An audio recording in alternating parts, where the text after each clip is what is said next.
For too many young children, the joy of childhood is cut short due to sexual abuse. Child sexual abuse affects lots of children each year. I am Oyinlola Sally, and today on A Woman's World, we tackle the issue of child sexual abuse. Later on, we will meet a woman who is bold, creative, and a mix of beauty and brains. We will also bring you up to date with the latest headlines and on trends. Have you ever wondered what's in a woman's handbag? Stay with us as we unravel this mystery.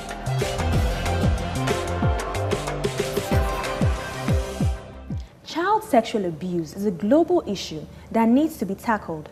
I have in the studio to discuss this Dr. Princess Olufemi Kayode, a sexual violence expert. You're welcome. Thank you for having me. Recently, there has been a lot in the media. In India, there are young girls who are being raped, and this is happening around the world. As an expert, what are the effects of sexual abuse on the female child, her family, and the society? For the victim, the child victim, you have issues of both short and long-term consequences because of the abuse. And that can be shared into the physical, and then also you're looking at the emotional and then the mental. For the physical, you're looking at health issues. You're looking at, there's a lot of trauma to the body. And you're looking at, sometimes there could be tear, which means that the child will be stitched. And then also you want to look at preventing HIV, preventing other STIs, which is sexually transmitted infections, preventing pregnancy. And there's some almost immediate what we call emergency medical response, which means within 72 hours of rape, to prevent HIV, there is a drug, post-exposure prophylaxis, called PEP, that needs to be accessed. Then to avoid pregnancy, there's what we call the emergency contraceptive, that needs also to be accessed within, those ones can only be accessed within 72 hours. While, of course, there are other treatments going on to prevent any other form of sexually transmitted infection.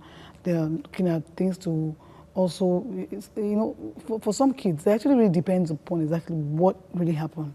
Some have a lot of medical trauma that will need surgery for a long time. And within all of this now, you begin to look at the emotional aspect of this and how this impacts on the child victim. Now, we're not talking about the family. The child victim, we have a lot of saying, people say, she's a child, she would forget. They do not forget. At all, at all. Some memory may be suppressed. Yes. And some almost in a few months, a few weeks, depending on because things happen to us and we react individually differently. And they could even lose their self-esteem. That is part of what comes up in the long term. One of the things that come up in the long term. But we're looking at children beginning to do inappropriate sexual behavior. I've seen a 1-year-old child who would, while playing, just go off play and pull the pampers a little bit with one finger and use the other one and begins to finger herself. Oh. That is an inappropriate behavior of responding to something that's happened to her. So you find some behavior that a child begins to behave and you begin to wonder what has happened to this child. Is it sexual? Where did it come from? Exactly. So it's either a child has seen or a child has been touched. When you begin to see a child give certain reactions. And you want to now look at how some children begin they reduce, they come back, they regress back to a lower age. If the child was 7, the child start behaving like a 3-4-year-old. Oh, wow. That could also happen. You can have nightmares, flashbacks, and this impacts a lot on health. They could begin to develop some other health, the growth, educational-wise, if the child's already in school. Child's future. She could, and then some may become juveniles. So there are different reactions. And then you're talking about psychological effects now. Talking about things that stay in there. You feel cheated, you feel blamed. Some people blame themselves for the rest of their life. And that starts from when it happened to them. It was my fault, maybe if I'd done this, if I'd done that, it wouldn't have happened. And that impacts a lot upon their person. And then of course, self-esteem issues, trust issues. That's a major one. Because we're talking about the people, they think happening in India, you have quite a lot of stranger rape going on in India. Yes, but the majority across the world is basically non-stranger sexual violence, which is basically people that we know, the entire family, society, and the child knows, and we're in the position of trust, responsibility to care for the child, and the position of authority over the child. But how can we protect these children from the pedophiles? Wow, basically there are a few steps to guide. We should not also forget it's a crime of power. Don't forget it's a crime. Yes. In all societies, it's actually a crime. And then it's a crime of power. So as much as we want to prevent, which is we can do our best to reduce the risk of a child. Because we're talking about people who are in higher positions over me, and they can actually do what they want to do. But if I have certain knowledge and I've been schooled to open up about things that happen to me, that helps. Teaching children the appropriate names for parts of the body. So what are the recovery steps that should be taken to help the victim get over the attack? What needs to be done starts at the very beginning. When a child discloses, and most times we have accidental disclosure. Okay. When a child opens up, the response and the way and manner with which we respond to the child begins to determine if there's going to be recovery. That's where you know whether there's going to be healing or we're going to compound the matter for the child, for their future.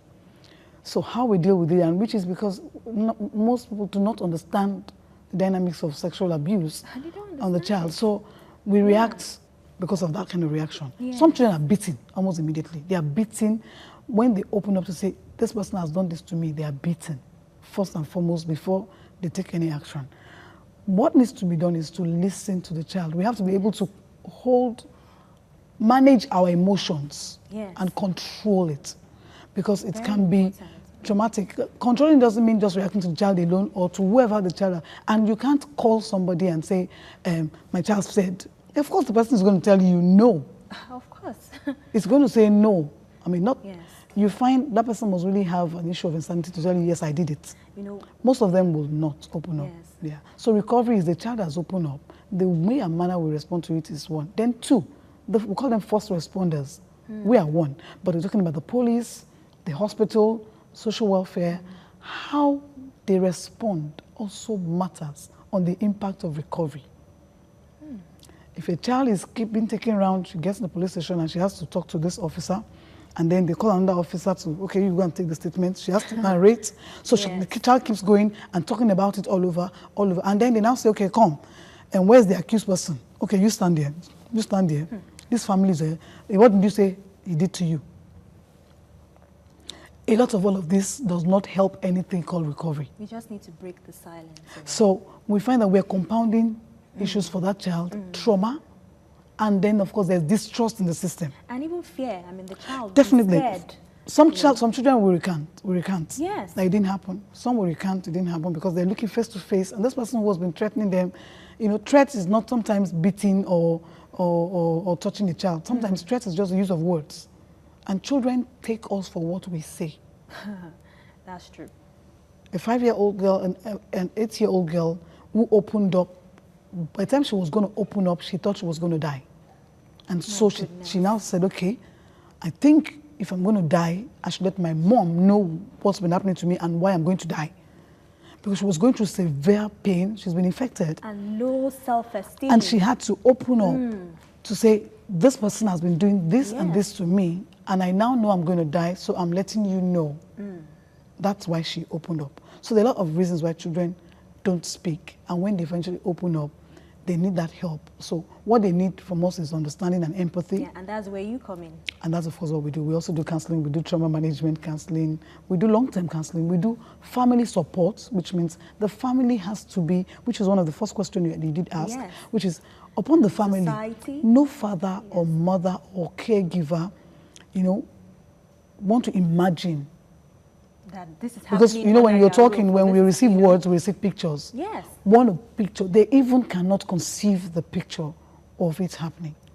And so they're also traumatized. You have impacted that family with trauma. Everybody's on the edge.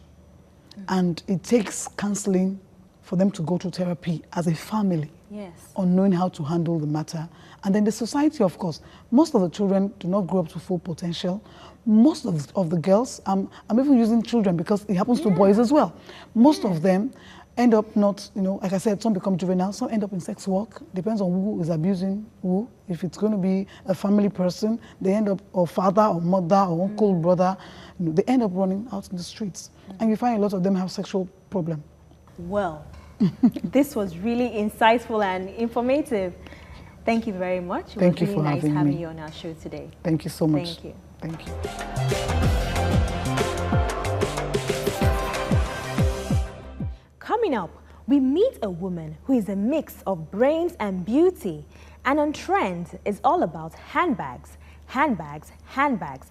But first, let's take a look at the events that made the headlines in the past week. Stay tuned.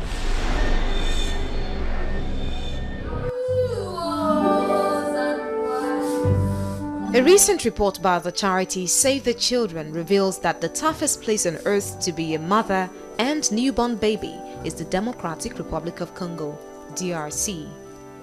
The report shows that mothers in the DRC have a very high chance of dying in childbirth or losing their newborn, whereas moms in Finland stand the highest chance of their babies thriving. Ishbel Matheson from Save the Children explains what is at the heart of the report.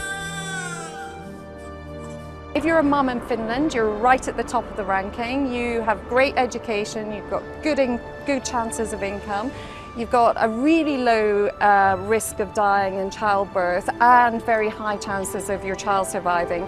If you're in the Democratic Republic of Congo, the toughest place in the world, all of that is reversed.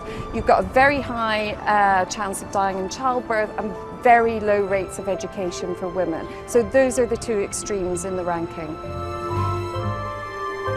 A woman or girl in the DRC has a 1 in 30 chance of dying from maternal causes, including childbirth.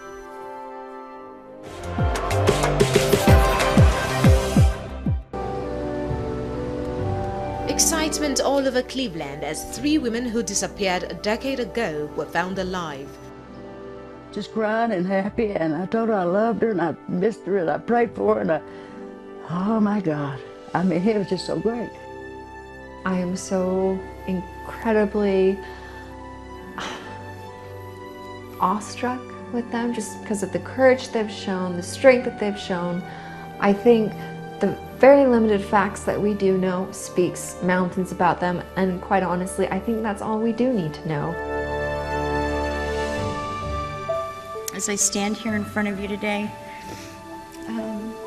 another miracle happened yesterday, and 3 girls are alive. And I feel the same relief and joy that I felt when Jace was returned to me safely after 18 hellish years. Officials said the women were at times bound in chains, stabbed, beaten, and raped by their captor. Their accused tormentor, Ariel Castor, who was a veteran school bus driver, has been formally charged with rape and kidnapping. His bail has been set at $8 million. There had been no sign of the women in years until one of them called for help. Help me, I'm Amanda Berry. You need police, fire, or ambulance. I need police. Okay, and what's going on there? I've been kidnapped and I've been missing for 10 years, and I'm here, I'm free now. One of the victims, Amanda Berry, disappeared in 2003 at the age of 16, during which she conceived and gave birth to a daughter, now 6. The others are Gina DeJesus, who went missing in 2004 when she was 14, and Michelle Knight, who disappeared in 2002 at the age of 20. Police continues to search the home where the women were found for clues on how they could have been held captive for so long without anyone noticing.